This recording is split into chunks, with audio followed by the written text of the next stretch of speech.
8वें वेतन आयोग में उत्तर प्रदेश के कर्मचारी जितने भी हैं उनकी सैलरी कब बढ़ेगी और उत्तर प्रदेश में 8वें वेतन आयोग को लेकर के क्या अभी चर्चा चल रही है और इसको अच्छे से समझेंगे इस वीडियो में।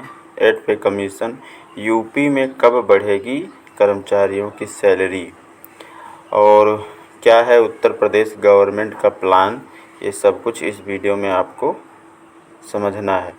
केंद्र सरकार के लाखों कर्मचारियों और पेंशन भोगियों की तरह उत्तर प्रदेश के लाखों सरकारी कर्मचारी भी अब 8वें वेतन आयोग के गठन और उसकी सिफारिशों का बेसब्री से इंतज़ार कर रहे हैं। राज्य में योगी आदित्यनाथ की सरकार को लेकर कर्मचारियों में यह चर्चा आम है कि आखिर राज्य सरकार इस पर अपना फैसला कब लेगी।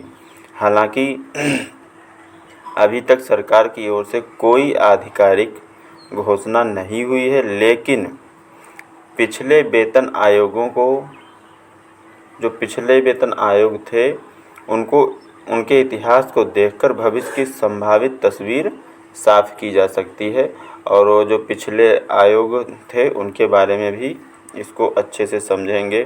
क्या कहता है पिछला रिकॉर्ड उत्तर प्रदेश में, जो जैसे छठा वेतन आयोग, 7वां वेतन आयोग, इसको लेकर के उत्तर प्रदेश में इसका क्या रिकॉर्ड रहा है। तो उत्तर प्रदेश सरकार का हमेशा से यह चलन रहा है कि वह केंद्र सरकार द्वारा वेतन आयोग की सिफारिशों को पूरी तरह लागू करने और उसके वित्तीय प्रभाव को समझने के बाद ही राज्य में इसे लागू करती है। 7वें वेतन आयोग का उदाहरण लें तो केंद्र के फैसले के बाद राज्य मंत्रिमंडल ने 13 दिसंबर 2016 को इसे मंजूरी दी थी और 1 जनवरी 2017 से इसे प्रभावी किया गया था। वहीं छठे वेतन आयोग के दौरान भी प्रशासनिक प्रक्रिया अगस्त 2008 में पूरी हुई थी। और फिटमेंट फैक्टर को लेकर के जो चुनौतियां हैं इसको भी देखेंगे। पिछले वेतन आयोगों में केंद्र सरकार ने जो फिटमेंट फैक्टर तय किया था, राज्य सरकार ने भी लगभग उसी के अनुरूप लाभ दिया था। छठे वेतन आयोग में 1.86 और 7वें वेतन आयोग में 2.57 का फिटमेंट फैक्टर कर्मचारियों के वेतन में बड़ा उछाल लेकर आया था।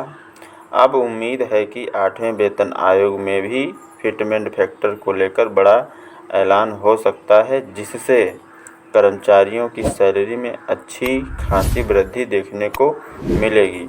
यूपी में क्या हो सकती है स्थिति, तो यूपी गवर्नमेंट के लिए 8वां वेतन आयोग वित्तीय दृष्टि से एक बड़ा फैसला होगा और जो विशेषज्ञ हैं उनका मानना है कि केंद्र सरकार द्वारा आयोग के गठन के बाद राज्य सरकार एक उच्च स्तरीय समिति का गठन कर सकती है, जो वेतन आयोग की सिफारिशों के वित्तीय बोझ का जो बोझ होगा वित्तीय उसका आकलन करेगी।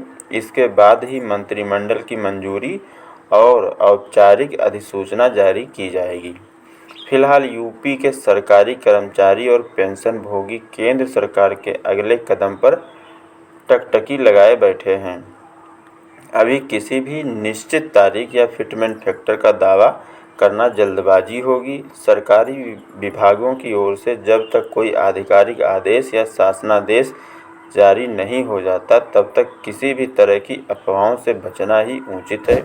उम्मीद है कि केंद्र के फैसले के बाद यूपी सरकार भी अपने कर्मचारियों के हितों को ध्यान में रखते हुए सकारात्मक निर्णय लेगी।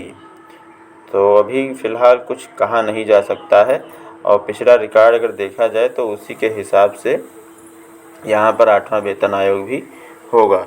लेकिन जब 8वां वेतन आयोग केंद्र के कर्मचारी हैं जो उनके लिए क्या रहने वाला है, और सबसे ज़रूरी बात अभी इसकी कोई आधिकारिक घोषणा नहीं हुई है कि कब फिटमेंट फैक्टर कितना रहेगा और इसकी सिफारिशें कब सौंपी जाएंगी। अभी मान के चलिए 18 महीने का समय इनको मिला था, तो लगभग 8 या 9 महीने का समय बीत चुका है। अब 10 महीने में रिपोर्ट उनको सौंपनी होगी और इन्हीं के बीच में आप लोगों को फिटमेंट फैक्टर कितना रहेगा जानकारी मिल जाएगी। और इस वीडियो को आप लोग ज़्यादा से ज़्यादा लोगों के पास शेयर करें, क्योंकि केंद्र सरकार जब 8वां वेतन आयोग लागू कर देगी तब राज्य सरकारें अपना अपना देखेंगी ये कि कब लागू करना है, कैसे लागू करना है, फिटमेंट फैक्टर किस हिसाब से रखना है। और उत्तर प्रदेश के जितने भी कर्मचारी हैं, उत्तर प्रदेश के ही नहीं जितने भी भारत में राज्य हैं, उन सभी राज्यों के कर्मचारियों को 8वें वेतन आयोग का इंतज़ार है कि जब केंद्र लागू कर देगा तो उनके राज्य में कब लागू होगा, सैलरी कितनी बढ़ सकती है या कब बढ़ सकती है, ये सब कुछ जानने की इच्छा है। तो इस जानकारी को उत्तर प्रदेश में जितने भी कर्मचारी हैं सभी के पास शेयर करो। और वीडियो अगर अच्छा लगा है, अपडेट आप लोगों को अच्छा लगा है तो एक लाइक करके चैनल सब्सक्राइब कर दो। मिलेंगे एक नए वीडियो में नई अपडेट के साथ में, तब तक के लिए दोस्तों जय हिंद, जय भारत।